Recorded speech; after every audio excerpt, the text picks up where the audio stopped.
Hello, welcome back to another Kenn7 podcast. We've got a football chat, and joining me is Ryan Williams, ex-pro footballer, and Scott Elliott. Well, boys, welcome. We've got quite a few things, not an awful lot going on at the moment because we've had loads of games cancelled and stuff, but we'll have a little look through what's sort of topical, bit about the Chelsea game. We've obviously looks like we're going to have a game on Sunday, and just chat generally about all things Liverpool. Scott, I'll come to you. I don't know whether you went to the Chelsea game, but what was your summary of that game? Because it was just nuts. It really was. Yeah, unfortunately, last minute we were due to go away, which got cancelled through COVID a little bit last minute. So I didn't end up going to the game, unfortunately. Crazy game to watch, wasn't it? Jesus. Yeah. I mean, what an open game. It was like a cup game. It was like a cup semi-final, end to end, just all over the place. I mean, it was exciting to watch. As a Liverpool fan, it was a bit frustrating at times being 2-0 up again and letting that lead slip. But the boys, look, they give everything they could. And that's all you can ask for. Chelsea are a top side. Yeah, you can't take that away from them. And, on normal day, a draw away at Stamford Bridge isn't a bad result. In years gone by, I mean, United probably won the league with 7 defeats, and we've had 2 this season. Ryan, just coming to you, mate. If you cast your mind back to the game, I looked at it, and the first bit of decent football we played, it was so frantic, but the first bit of decent football we played was the second goal, I thought. What did you think? So for me, I found the game such an interesting tactical battle. I was looking at it, I kind of feel like when I look at Liverpool, we are pressing monsters, but I feel like we got out-pressed. You look at the way Chelsea set up, they were double marking us, they were pressing with high intensity, and they were forcing mistakes. Now, for me personally, I felt that we'd really, really missed that control in the game that someone like Thiago Alcantara brings to it. He's very, very press resistant, and he can sort of dictate the tempo in the game. Very, very interesting watching the game. I mean, after the game, I had to look online to sort of try and get a bit of a breakdown and see the numbers. And it was interesting to me that the passes per defensive action from Chelsea, they were on 7.72, whereas Liverpool was 12.47, which is the lowest since the City game in October. So for me, something we are known for is pressing, is dominating the game, controlling the game. And I thought we really struggled, especially in terms of getting our fullbacks on the ball. Like normally you'll see like Trent and, Robertson really dictate the game from them deep fullback positions.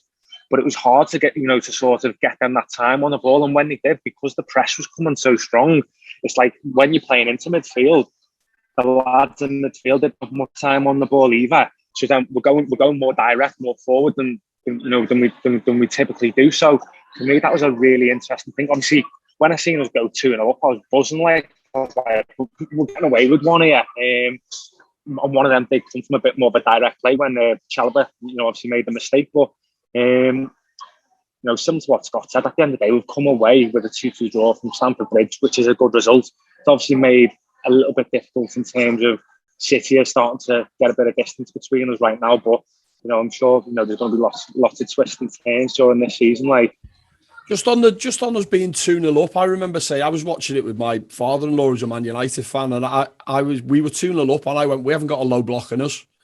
Like if you remember the Houllier team back years ago, I remember we go 1-0 up, and I'd be utterly confident we were going to win the game because you just knew that we had that low block and there was just nothing getting through.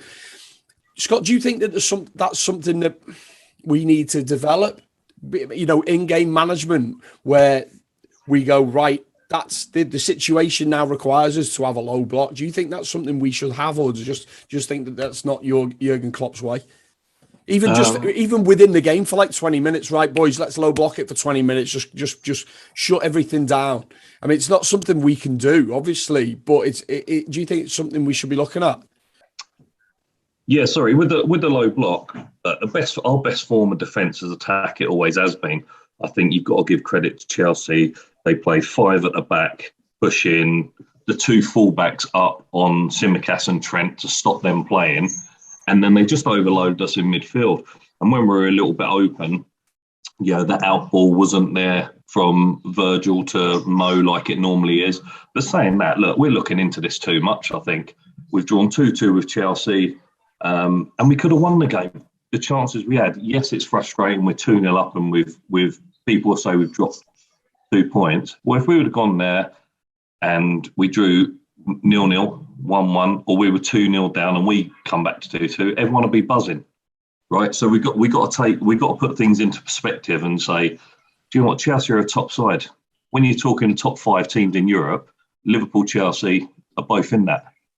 So it's 2 great teams going head to head. You've got to give Chelsea a bit of credit for how they played tactically. But again, at 2-0, Mo's gone through, hasn't he? And he had a chance to square the ball. Mm-hmm. There's no criticism of him, but if he squares the ball and we go 3-0 up, we probably win the game. Mm-hmm. And then everyone's buzzing. Mm-hmm. So let's not get too downbeat. I think the problem is, though, Ryan, I'll come to you. The problem is that Man City have changed the debate. The context around it has changed completely because you genuinely feel like you can't make a mistake. And we've just had a poor Christmas period. Obviously, we missed out on a game because of COVID. Then we play Leicester and we get beat 1-0. Then we play Chelsea and it's 2-2. And all of a sudden, there's this massive gap. Whereas we were all thinking, we'll just stay on their coattails because the form before Christmas was good. And we felt like we could stay on the coattails. I think the negative opinion comes from the fact that we now look like we're out of it. I mean, do you feel like we're out of it, Ryan? No, not at all. I'd never counted out from the slightest. I mean, going back to sort of what you said earlier about the days when Man United used to win the league with 7 defeats during the season, that's just not possible now. I think if you look at the top 4, the top 5 in the Premier League now, it's on another level. It's a different stratosphere. I remember when I was at Brentford, and we used to have there was a room with 5, 6, 7 data analysts in there, and the numbers side of things always fascinated me in the game. And I remember going in to speak to one of them, and he turned around to me and said, "The Premier League," he said, "it's 2 different leagues." He said, "You've got the bottom 15 teams or the bottom 14 teams, and then the top 6." He said, "In terms of numbers and metrics," he said, they are like a league, 2 leagues away from the rest of the league." He said, "It's unbelievable now." And I think Man City have sort of pushed it to another level as well, and Liverpool as well. Similar to how Scott was saying there, Liverpool and Chelsea are, in the top 5 teams in Europe.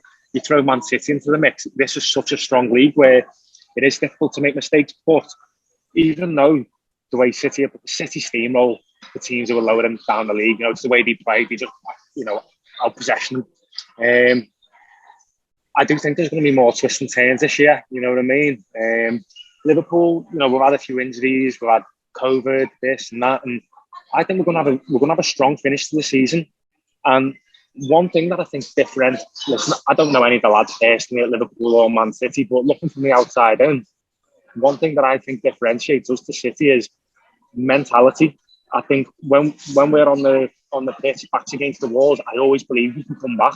You've seen it numerous times over the last couple of years, and it does seem to be a fantastic spirit amongst the lads at Liverpool. So if City have 1 or 2 little shaky defeats, especially with what they're like in Europe, they go out of Europe, which Guardiola's under a little bit of pressure from above to take City to a place where they've never been before. They could have a wobble and I think we'll be poised to strike. I really do believe that. Yeah, I like that. I'm a big fan of that. Sorry, just touching on that as well. Yeah. What I would say is a month ago, when you looked at the fixtures, Spurs away, Chelsea away, Leicester away, they're 3, on paper, they're 3 tricky games. I'm not saying we shouldn't expect to win them, but Man City had some, decent fixtures. In all games you expect to win. They've got Chelsea next. If we beat if we beat Leeds, win our game in there, we're 9 points behind. If they lose to Chelsea and we win next weekend, all of a sudden it's 6 points. Yeah. And like Ryan says, that's not a lot in football, and we've still got to play them. Yeah.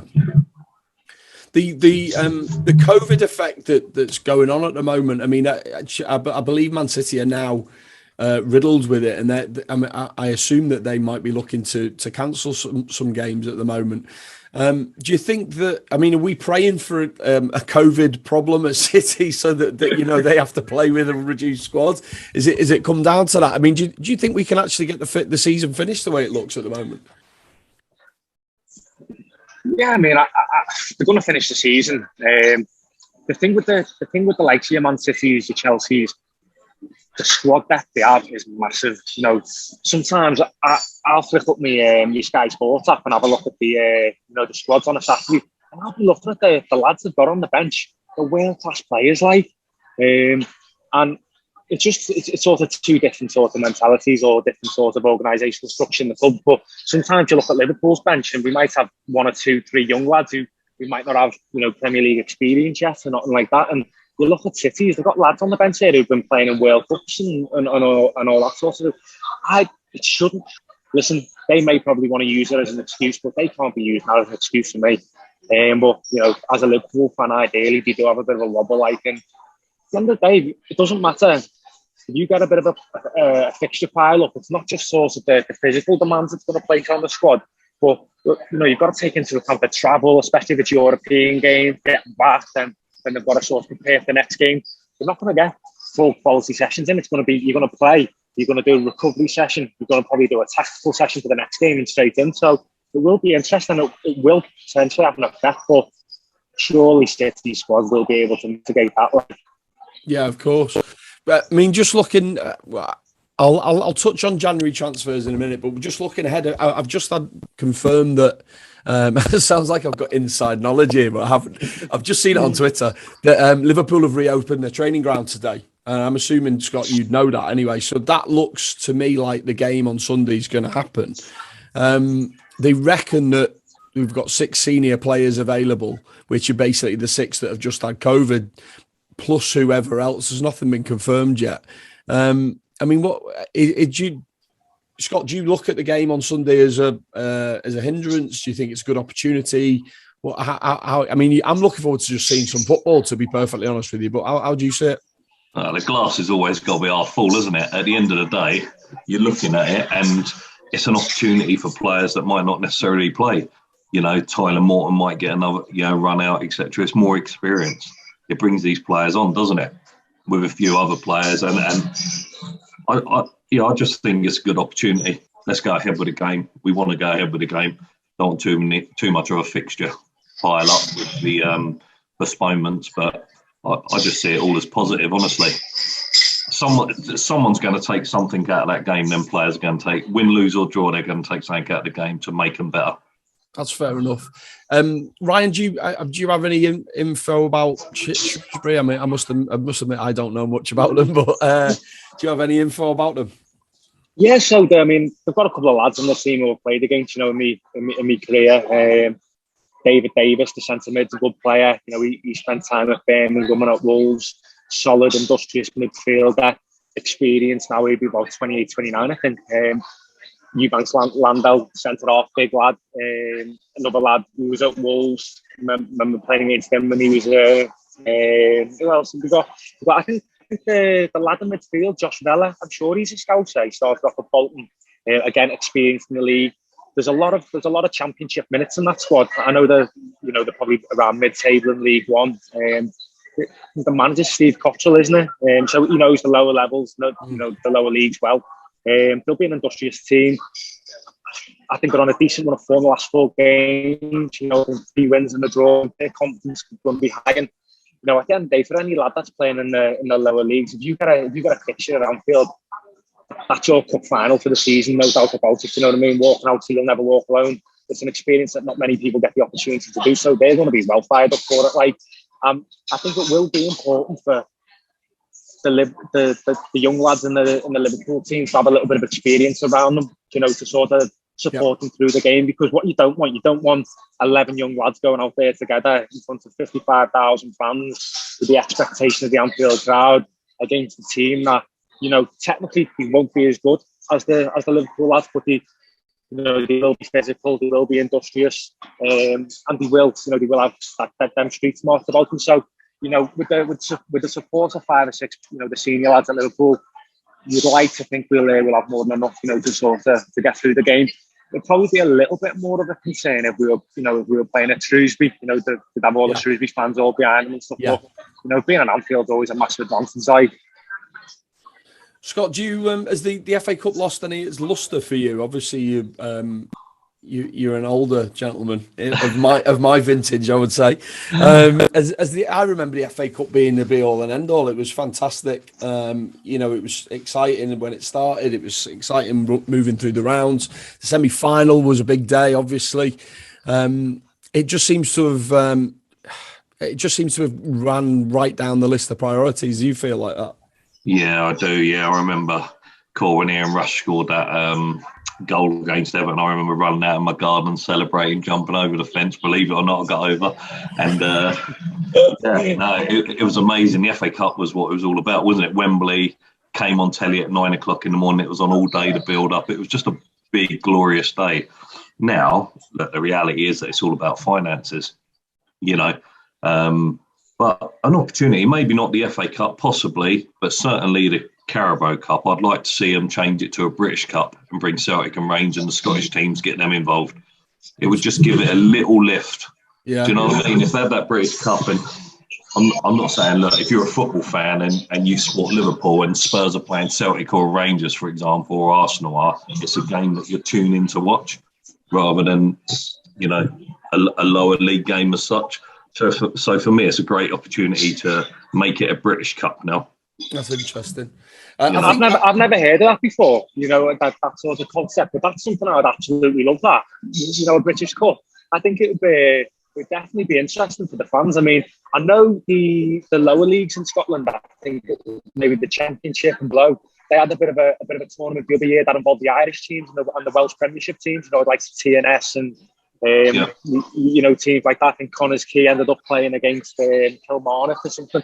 And for me, I found that interesting because, as a football fan, as a football player, you're always trying to sort of weigh up the different styles and the levels. Sort of how does the Scottish League compare to England? I mean, I remember having a little spell in Inverness in the SPL, and it was interesting to me. Just like in my mind, I was looking at like the Celtics and Rangers, similar to like a Championship team. The teams below were like maybe League One, League Two, but as Scott said, if we were to do like a British Carabao Cup, I think that would be fascinating for the fans. Like I'd love to watch that.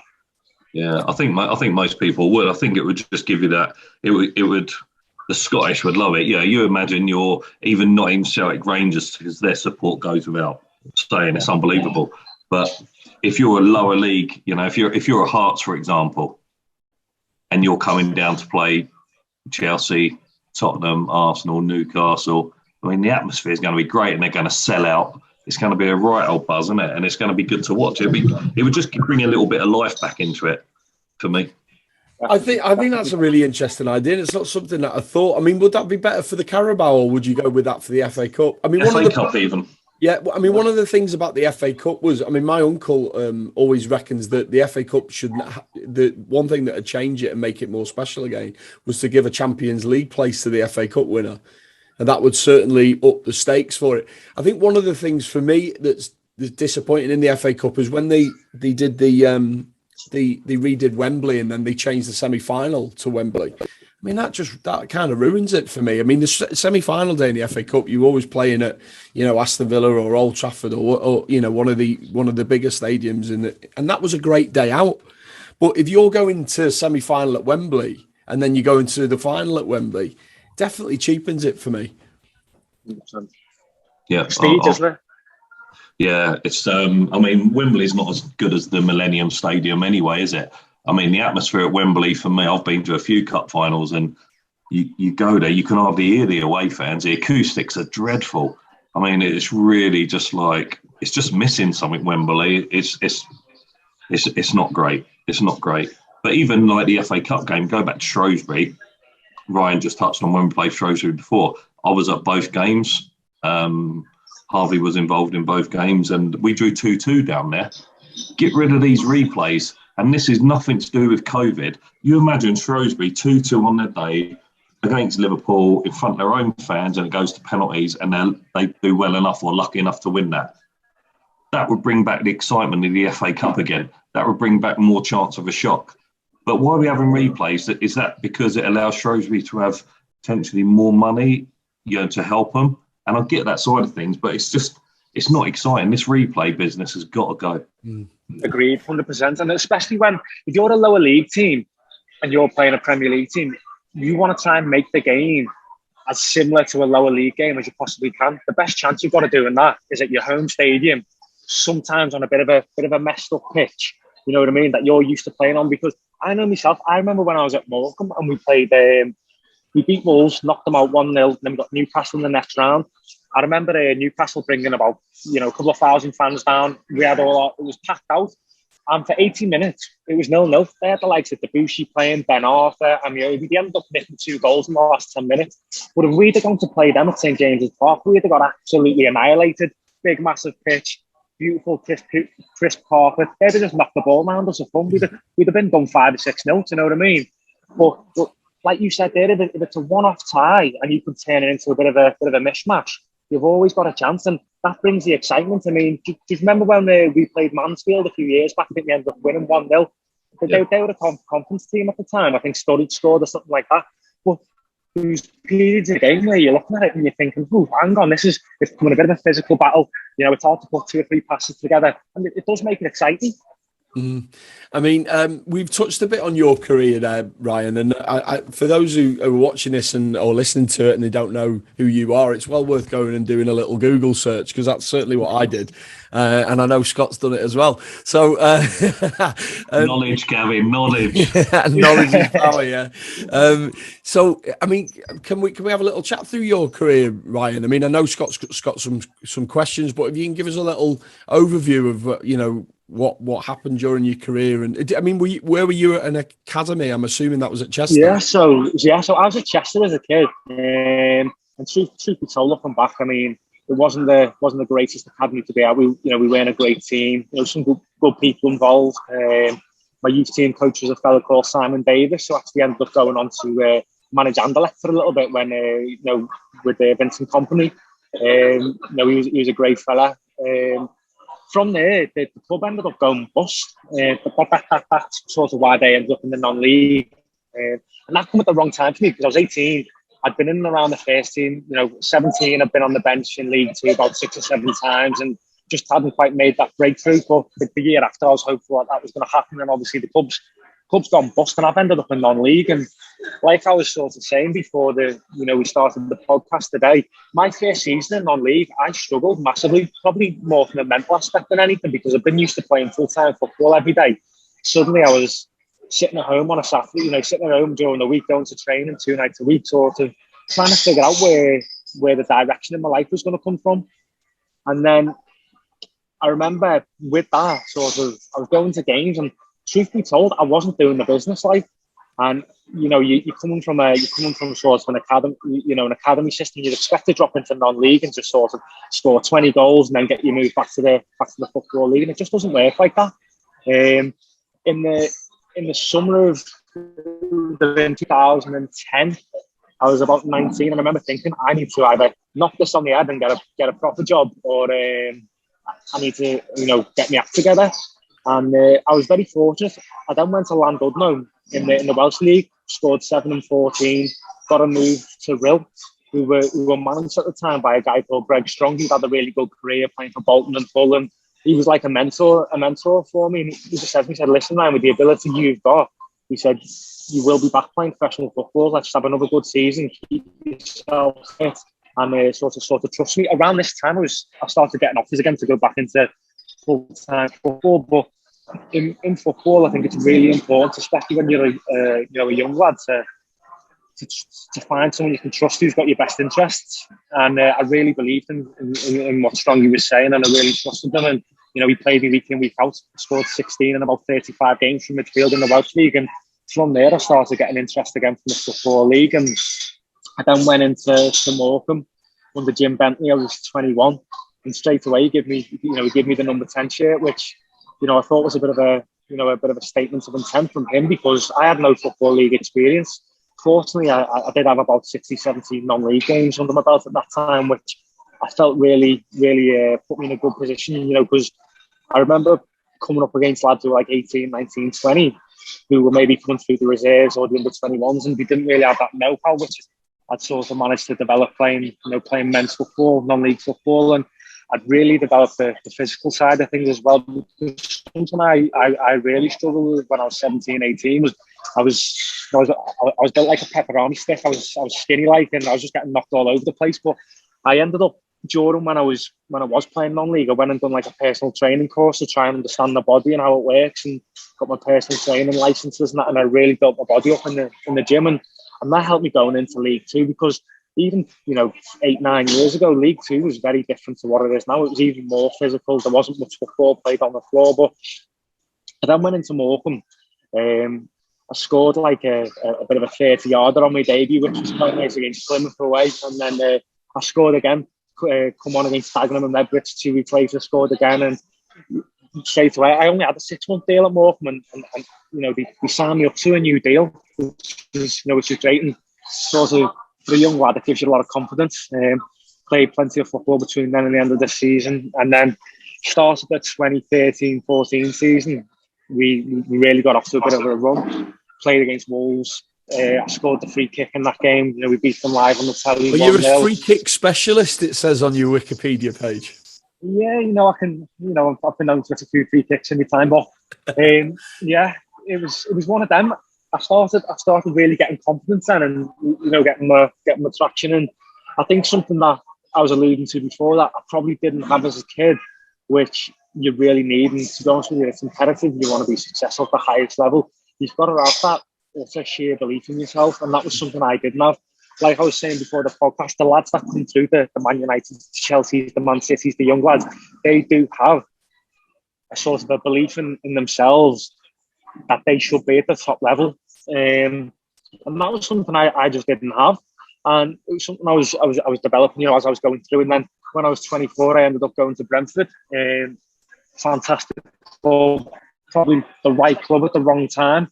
Because when I went there, we ended up having 3 managers in 5 months. I finally, in my last month, because I got off in the January transfer window and went up to the SPL because I just wasn't getting a look in. We had about 12 midfielders. Ryan, did you go there? Did you go there when it was under this regime? I know, obviously, but it was the guy who owns the club now, who owns Matthew Benham, yeah, Stats or whatever. He owns a stats company, doesn't he? So he's made his money in sort of the the betting world, basically doing a lot of stuff based on statistics, and that's how they were signing players. They were signing undervalued players. Right. Very similar to, like, have you seen the film Moneyball? Moneyball, yeah. Very, very similar to that. So the year before I was there, they signed Andre Gray from the conference. He ended up selling for Burnley for $6 million. Ended up playing in the Prem with Watford. When I was there, we had James Tarkowski, the Burnley centre half. He'd signed in from Oldham. We had Scott Hogan, who went to Villa for $15 million. We signed Ryan Woods from Shrewsbury, very, very good player.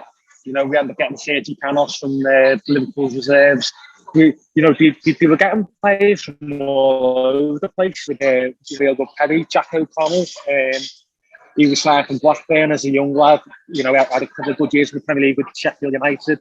So it was a really good time to be there. But when I went there, we had a manager called Marinus de Kluzen. He just signed in the summer of 2015. And I knew in pre-season that as a player, when a manager doesn't really have the trust of the dressing room, and knew it just wasn't going to last long. Like the lads who've been there previously, they really, really like the manager, Mark Warburton, who since went to Rangers, and they were very much comparing a lot of what he's done to what Marinus was doing.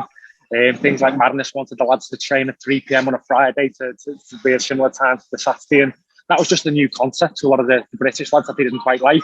So that's a Jurgen Klopp thing. We do that. We play, if we've got a night game, we play at 8 o'clock, don't we, at night and stuff? Yeah. Ryan, sorry, Ryan, just a quick one. When you said just pre-season, I'm sorry to interrupt you, but when you said pre-season, this interests me, this type of conversation, quite a lot. And when you say I wasn't getting a look in, now looking back, if you're honest, is that because you wasn't good enough or you wasn't working hard enough?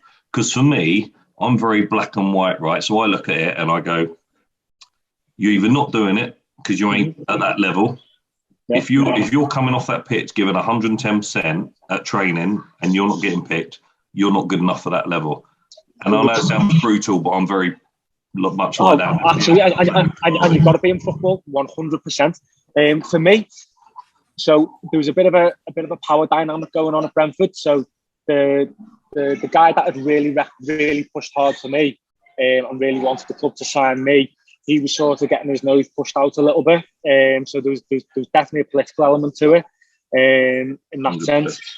Truthfully, if I'm looking back on myself now, I don't know if I believed at the time that I should be there. Do you know what I mean? In terms of making that step up, because I'd only come out of non-league a few years before, and looking, and that was one of the reasons. So the next summer I went and signed in the United States at Full Dalglish. That was, and one of the reasons I made that decision to go abroad was I knew mentally I needed a fresh start. I knew as a man, ability. I've still got the footage of like training sessions and this and that. And there's times where I was doing some very, very good stuff, but what I didn't have was that utter belief, if I'm being honest. And that was, if I was going to make it at the Championship Premier League level, I'd have had to have done it at that time because I was 24. Now, it didn't work out, but I knew there was still an opportunity for me to grow on a personal level, and that was what I needed. So I remember I went away, and it was the first time I'd ever really moved away. Was at 24, and then I was like, I need something here now to really take myself out of my comfort zone and to find myself, to find who I am as a person, as a man. And I went to Canada, and I remember I was there I come for the second half of the season. Ended up getting player of the season. One thing I'll always be very, very grateful to Paul Dalglish for is give me that environment to feel appreciated and to grow.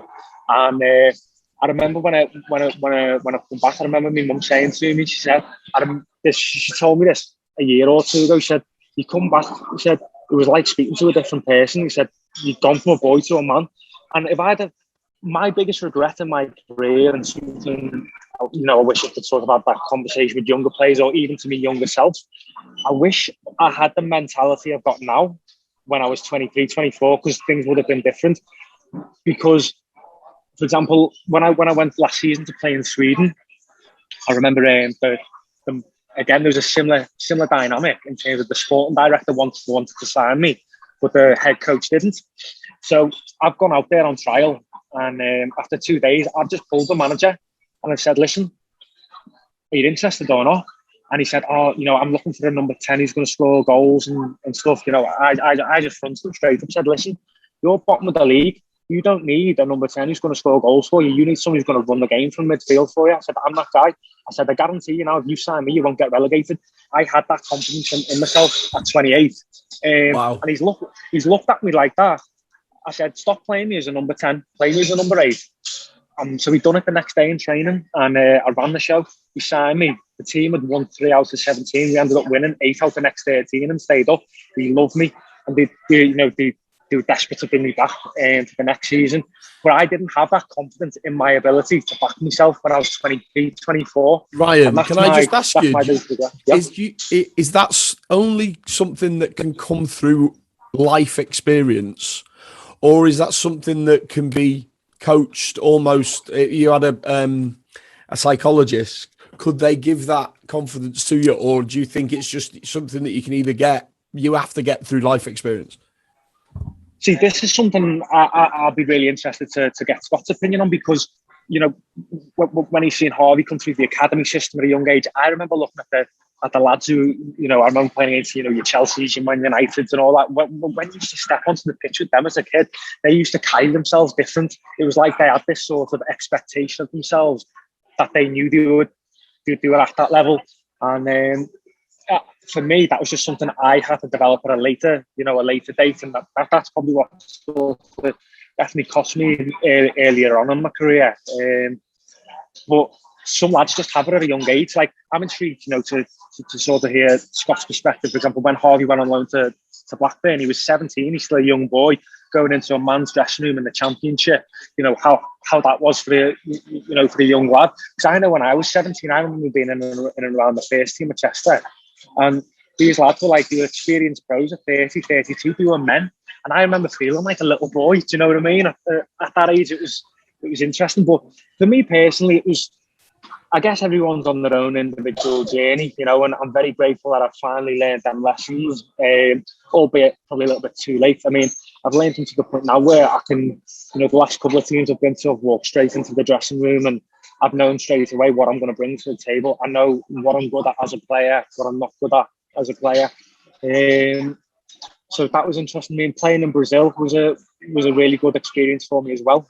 How did that come about? So basically, I was doing really well in the USA League, and in the US, there's a lot of South American players here, a lot of Brazilians, a lot of Argentinians. So a lot of the scouts are sort of watching, you know, them leagues. And one of the agents, so Rafinha, who used to play for Bayern Munich, he's got his own agency, R13 Football, and his main agent, Ricardo, he called me. He got my number through one of the Brazilian lads who played for our team, and said, "Listen, I know it's a little bit out there, but I really like the way you play. I think you'll really suit Brazilian football. Do you fancy it?" He said, "I'm just moving a striker to a team called Paysandu, called Walter. He won the UEFA Cup with Porto a few years before. You know, he was quite a big name in Brazilian football." And I said, "Yeah, I'll do it." Just thought, why not? I was 26 at the time, and I thought I'm just going to go for it.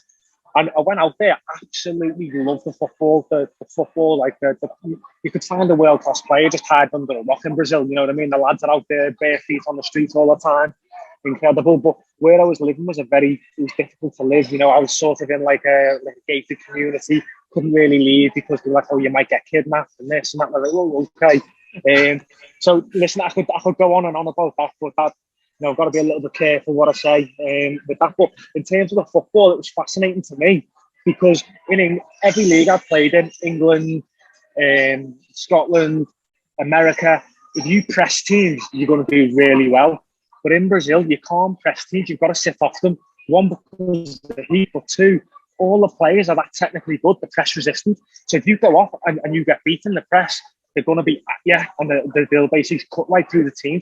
So you've got to be very intelligent as to when you press and when you sit back, and it becomes a lot more tactical than I anticipated it would be. It's funny, one of the lads I played with there, Pedro Carmona, he was actually in the Figueirense youth team with Bobby Firmino. So we knew him, and there was a couple of the lads within the Palmeiras youth team come through with Gabriel Jesus. You know, those lads there who played for Brazil under 21s, and you know, it was a very good level, like, and it was a time I'm really grateful for. What wasn't great was they hadn't really signed an English or a European player before, so they didn't realise that I got over there, I signed, didn't realise he needed the visa for me. We were scrambling around to try and get this visa, so I couldn't play initially. And I've had to fly to Foz do Iguaçu on the border of Brazil and Argentina, fly out the country, because you'd have to leave the country to get the visa. So I flew from Belém to Sao Paulo to Foz do Iguaçu, spent a week there trying to get this visa, flew back. By the time I got back with my visa, the deadline had finished, so I couldn't sign. So I'm literally training for I'd signed, but they couldn't officially register me for the tournament. So I missed out on being able to play. And after about 4 months, and again, maybe this is partly my fault, but my head had just fell off. Like, I'm training every day, can't leave the apartment. I basically completed Netflix at this point. I had no life, and I was like, "Listen, I'm just getting back home here. Like, I'm done." Like, so I remember they announced that I'd signed a new contract, because at the time I still had Instagram, and I was getting the fans there were nuts. Like, you got loads of Brazilian followers, and my whole Instagram was just Portuguese comments and stuff. And they announced that I'd signed a new contract. So people, they were saying parabéns, congratulations. And I was like, what are people saying congratulations for? Then I went on Twitter, and the club had announced I'd signed a new deal, which I hadn't. I was literally getting ready to go in. This was on the Sunday, to go in on the Monday to say, "Listen, I want to go home. I'm done." I said, "You sort of botched me visa. Getting paid late, this and that." It was just, I was struggling. That was probably one of the hardest times in my career, if I'm being honest. I mean, I love the football. The Brazilian lads are amazing, great people, so fun. They're jovial, fantastic. if I could have took that team and that situation, that football into a different time or a different place, I'd probably spend the rest of my life. I loved it and the football suited me, but from an administration side and that sort of, I constantly felt like I was banging my head on a brick wall, like, so that was a challenge, like. If you're enjoying this video so far, please show your support for the Kenn7 channel by clicking the subscribe button, the like button, and also clicking the bell for future notifications. If you could also share the video on your Twitter and Facebook account, that will show YouTube's algorithm that you like our content. Do you know about Kenn7 merchandise? The link is in the description of this video. We have premium fanwear for fans covering Liverpool, Celtic and Scotland, and it's fanwear for young and old, so we have t-shirts, hoodies, sweatshirts, caps, mugs, you name it, we've got it. Just something else to remember, every purchase that is made on our website, we donate to the Marina Dalglish Appeal, so you're helping a great cause as well. Just, I mean, let's go back to Scott. You know, what would your response be to what Ryan said there about, you know, Harvey when he went to, when he was a kid, and the confidence aspect and the mentality aspect and all that? To be honest, we were when he first started out, obviously you can't sign to your under 9 for an academy, so you do the pre-academy. We were at Chelsea, we were at Fulham, QPR were interested, which was obviously by far a big drop down from both of them. So in the end, we ended up signing for QPR. You know, I like the guys that have, as Ryan says, there's a lot of politics going on in football, and that's something for another day because it's just brutal, and I'm sure story will be told at some point by me when the time's right. But yeah, anyway, I ended up signing for QPR, or Harvey did. And I went down there, and the 3 weeks before he signed, I went down to see who their best players were in his age group and the year above. So I just done my own stuff to just study all them players myself before Harvey turned up. And then, look, my message for Harvey is, I don't care what you do, but you work 110%. There's no excuses not to work hard, okay? But when you go on that pitch, it doesn't matter if you're on there with Messi and Ronaldo. As soon as you cross that line, you're the best player on the pitch. End of discussion. As soon as you come back off the pitch, you never talk about yourself. If someone wants to talk about you, let them, good or bad, you just keep your head down. And that's always been my message to him. 110% work rate and quiet. But when you go on that pitch, you play with a swagger and you show everyone how good you are. And we went to QPR. In the end, he outgrew that. So I ended up speaking to the academy director. He was playing up a year, but he was like the best player up. It just got ridiculous. It was very poorly run at the time. And then we had an opportunity to go to another Premier League club. And then Fulham came in, and the reasons why we didn't sign for Fulham was, well, look, I won't go into that right now, but we didn't sign for Fulham, and then we were convinced to go back to Fulham, and then we went to training, and we were due to go to the other Premier League club that I was keen to take Harvey to, and Harvey said, could I sign for Fulham, because he knew a couple of the boys, under 11s. So, you know, we signed for Fulham. Again, looking at their best couple of players very quickly a couple of years later. You know, when I'm watching games, I'm not necessarily watching Harvey because I know what he can do. I'm watching all the other players. So if we play Man City or Chelsea, I'm watching all them players, watching their best players and seeing what the levels are, because Man City and Chelsea are the best academies in the country. So you're looking at always the levels when you play a team from Europe, looking at their best players, just keeping an eye on everything and doing your research as best you can, because you need to know what the levels are. And at the time, before we went back to Fulham, we went back to Chelsea, and they wanted a 6-week trial, and we can do 6 weeks. We done 2 weeks. I spoke to the academy director at the time, and his words to me were, technically he's in our top 3 players, but when we go to 11-a-side on a full-size pitch, I don't think he'll be able to cover the ground, right, because of his size. Yeah, same old bullshit story. Still knocking about that one. Listen. This is brutal, right? And there's so many brutal stories I could tell you. You'd laugh your head off, right? So I was like, look, I don't agree with you, but I respect your opinion. That's fine. We went away, signed for Fulham, and the rest of is history. Listen, I've had situations where I've had comments about Harvey's hair, about his hair. When he was at Fulham, I got a phone call saying Harvey's doing really well. We'd like him to train with the first team tomorrow. Is there any chance you can cut his hair? And I said, are you fucking joking me? These are the words. I said, are you fucking joking me?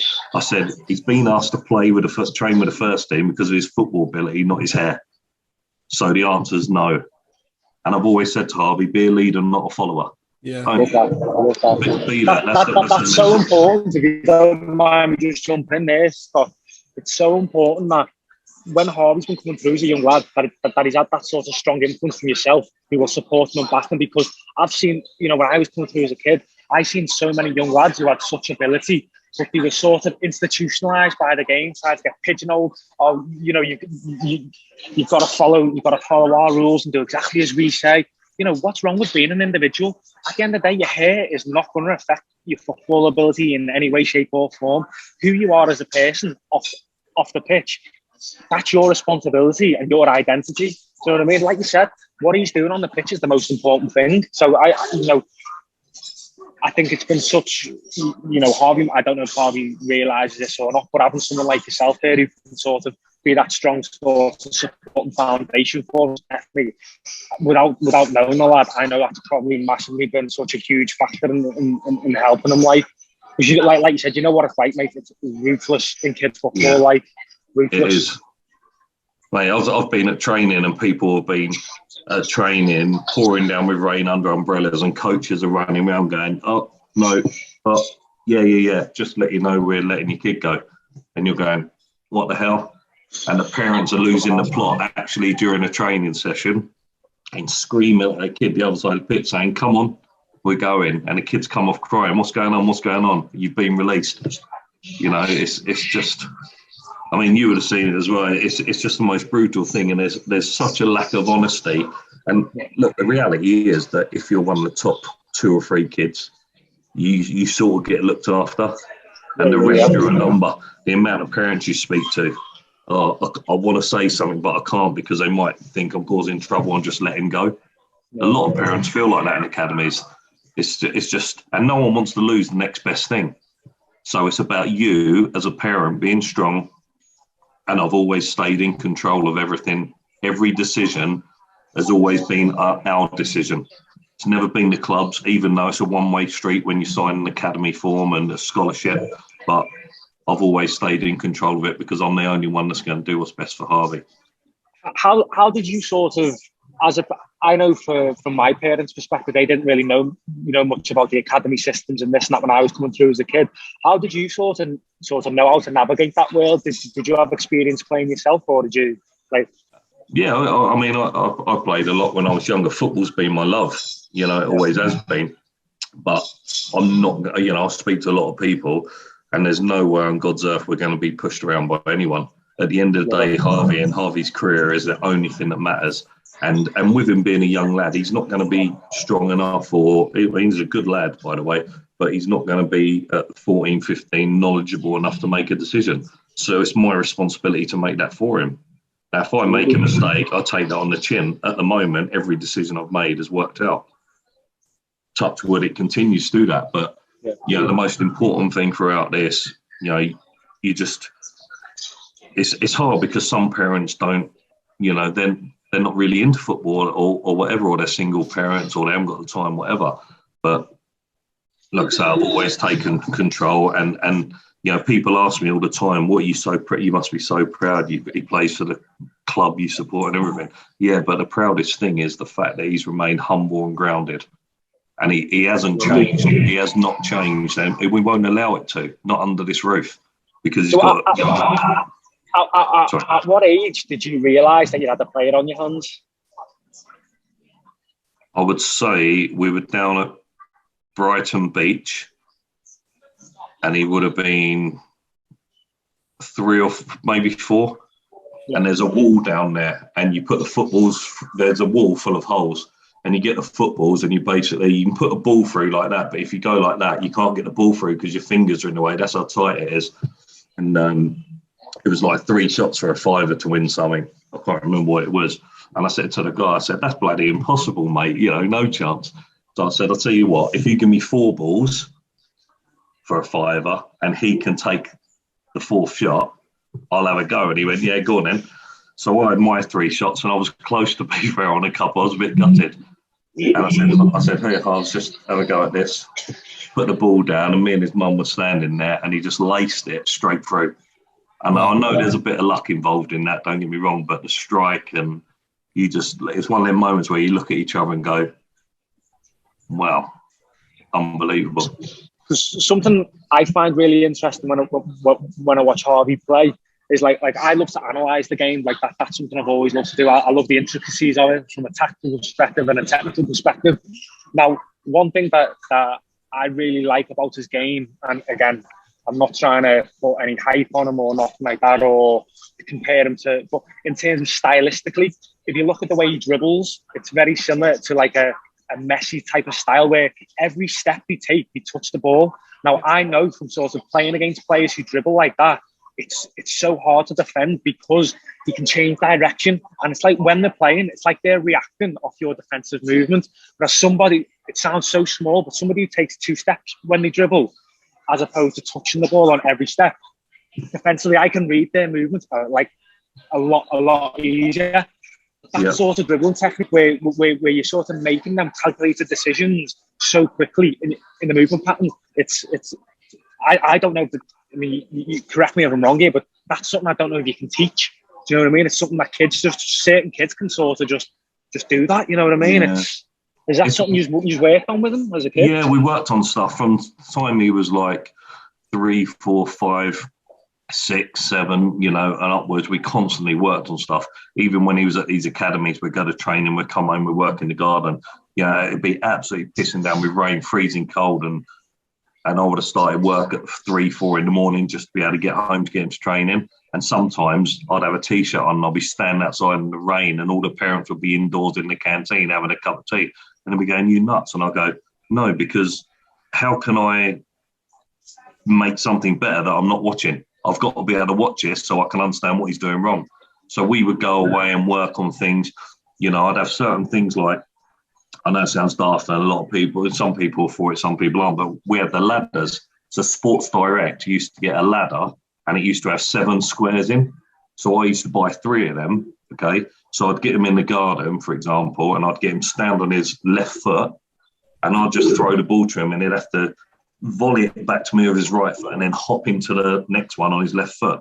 And even if he got to 18 and he put his other foot down, I'd make him start again. And then I'd do the other one. And we used to have, even at 7 or 8, we used to have 1 kg weights on his legs, on his ankles. And at first it'd be like, "Oh, this is so uncomfortable." I said, "You'll get used to it." Just, you know, because I was just worried about that explosive speed. So we were working on stuff like that. So you put the 1 kg and you get him dribbling through cones, you get him doing the ladders. And all of a sudden, 3 months later, you take him off and it's explosive. Flying. And things like the little touches. That's what I always say. You know, when he first started playing for a team when he was 6. And we had one game where he was sort of, if you imagine the 6-yard box on the corner, he was near enough between that and the goal line to go out for a goal kick. And he's tried shooting at the near post. And I've gone mental at him. I said, "What are you doing, mate? What are you doing?" And he's like, "Oh, I'm trying to score." I said, "Well, that's just stupid, isn't it?" So I got him home. We had a 16 by 7 foot goal in the garden. I stood on the post. I didn't move, and I put the ball down 20 times. I said, "I won't move. Smash it as hard as you can at goal." And I think he put 1 or 2 in out of 20. I said, "So what's the point in that then? So you can beat 3 players, do that, and it's a goal kick, or whatever. It's pointless. Why don't you square it to a teammate to tap in the goal?" And people always say to me, "Oh, he doesn't, throughout his career, I'm not sure if he scores enough." But he assists more than he scores. We were playing Spurs under 16 and a ball came over And as it came over, he was at the back post and he was inside 6-yard box. The keepers come diving across, defenders come diving across. He's just side foot volleyed it back across goal to the striker. The keeper and everyone's going that way. The striker's got like 10 minutes to do what he likes, taps in an empty net. And that's the difference. You're doing magic stuff that people don't expect. One question I've got for you there is, I know when I was younger, when I was around under 13s, under 14s, being a smaller player on the pitch, I found it them 2 years to be quite challenging, you know, from a physical aspect, because some of the kids were like massive, they're like 6 foot and 14. Did Harvey ever experience any difficult years when he's coming through in terms of the physicality, or when he's been pushed up an age or anything like that? No, I took it out of his game straight away. When he was 14, he was playing under 18s, and when he was 15, he was playing 23s. And the first under 18 game, obviously on the way over there, I know he was playing. We've gone over there, and I said, Harves, any 50-50 challenges, you'll be lucky if you get away with 1 out of 10. You're going to get smashed straight on your ass, right? Don't even think about it. Get the ball within 3 yards of the player, move the ball, and go and get it again. Don't get involved in a battle, because you ain't going to win them. But you're a much better footballer than the other player, but you ain't going to win the physical battle. Don't get involved in it. So he gets the ball and he's just popping it off. If you watch him, like, for example, and I know that's a few years later because he's 17 at Blackburn, very physical, the Championship. Very physical. Very, very much. I said, why do you need to get involved with people who are going to kick you and put you on your ass? Move the ball. And if you look at how many times you got fouled in a game or people looked like they wanted to have a niggle at him, he'd pop the ball off too quick. As soon as they got within 2 yards of him, the ball's gone most of the time. So he's moving the ball. You're taking it out of the game. Take the physicality out of the game. There's no point in it. You mentioned there when he went to Blackburn. How was that for him? As you know, at the end of the day, he's still a 17-year-old boy going into a man's dressing room, which ability-wise, I think, you know, anyone who watched any of the Championship highlights that you would see, he was up there ability-wise. But in terms of mentally, as a young boy going into a man's dressing room, how did he cope with that? Or as a parent, what was that like for him? Straightforward. Honestly, it's not a problem. We had a choice of a few. Look, it's always in football, especially for me, a younger age. And again, this is just my experience, my opinions. You've always got to be pushing, right? Your whole career, you can never think you've made it, right? So we're at Liverpool. Do you want to be playing 23s? He's sort of outgrown it. There's not really a challenge there. And so you go, right, we had a choice of a few Championship clubs. We chose Blackburn, so he didn't have to be away from home, right? We done Blackburn, and it's about pushing him to see what I would advise any parent in the academy system to ask yourself this question: if and when my boy is good enough to get an opportunity, is a platform going to be there for them? Is someone going to say, there's your opportunity, you show me how good you are, you take it, it's down to you? Yep. Because a lot of people talk about it and it never happens. So it's about having an opportunity. Blackburn give them an opportunity and a platform. It's down to Harvey to go and perform. And I said to him, like, you go to Blackburn, make sure you're the first one into training every day, you're the last one to leave. Because people who won't know you will think, who's this lad from Liverpool? Who does he think he is, right? So you go in there and you work harder than everyone else and you earn the respect of them people, not as a footballer necessarily, as a person. Mm. And once you've got that respect, the relationships just blossom and build and they trust you. You know what it's like if a lad's coming from Liverpool to a Blackburn, the lads will be looking to think, oh, is he big time? Is he this or that?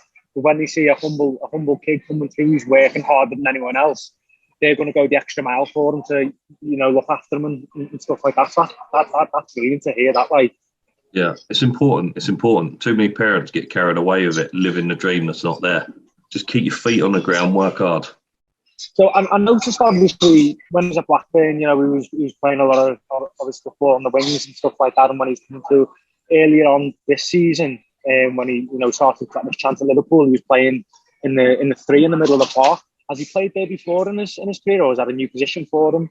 It's something that we've always sort of pushed. Again, when he was at Fulham, yeah, and I used to have discussions about it all the time. I was very. There was a player there that could only really play the number 10, And I wanted Harvey to have an opportunity there, but I think they loosely and cheaply referred him to the next Ryan Sessegnon, which pissed me off beyond belief. Right? It just annoys me. Why? He's not anyone. He's Harvey Elliott. Let him crack on. Yeah, right. Exactly. So, but again, politics involved, and we know about that, and that's a story for another day, right? So I always wanted him to play there. It never materialised for one reason or another. So he sort of played out. I think when we first met Jurgen said I see him as an eight central player, which was played a part in a little bit of the reason we signed for Liverpool when we had other opportunities, because we like the thought of that. I just think in there, and I think he likes it in there. He likes to get on the ball. And as you see him, look, I don't like to compare him to any player. If I was going to compare him to anyone, and I really don't really like to, would be like a David Silva type of player. He's going to score a few goals, but he's certainly going to assist a lot more than he scores. And he'll create chances. So that was the thing I noticed with him myself personally, was the first thing that struck me was his dribbling ability and his his close control. But when I seen him play earlier this season as a number 8 in the Liverpool system, which obviously I think people who watch the game will see it oftentimes, the number 8 can come out and make overloads on the right, with Salah coming inside and Trent and stuff like that. Yep. So he's so comfortable in the ball. But what really sort of caught my attention was his vision. Like, you can really see a pass, do you know what I mean? And having the confidence and the bravery to try and play that pass. I remember one of the coaches, it was Lee Carsley at Brentford. We played in the Premier League together. I remember him saying to me, he said to me, who's the best midfielder in the Premier League's history? I said, Steven Gerrard. He went, yeah. He said, what was his pass completion? He said it was never more than 79%. And he said, yours shouldn't be either. Because he said, if you're not trying them passes where you can give the ball away, you're not being brave enough and you're not risking it enough. He said, you need to try and be a game changer in the middle of the pitch.